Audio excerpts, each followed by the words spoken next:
Somebody is saying that they're having a horrible time planning and being ready for the morning or dinner, especially if they get home later from work.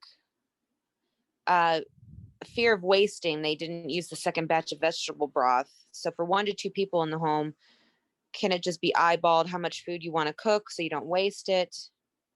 Have some sort of plan. Yeah, yeah.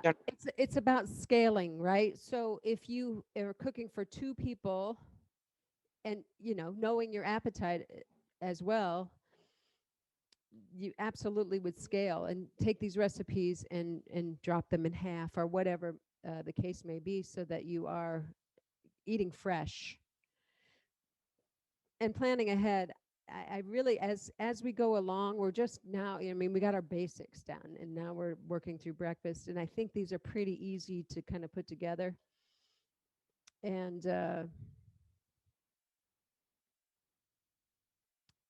like the oatmeal, preparing that in the evening, just putting it on parboil, then letting it sit. In the morning, all you got to do is reheat it and eat it, and it's perfect.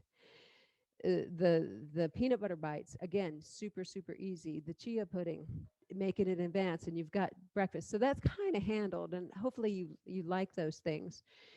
For dinner, again, just, and we'll get into lunch and dinner, which is interchangeable. You can have, the recipes for lunch for dinner and vice versa.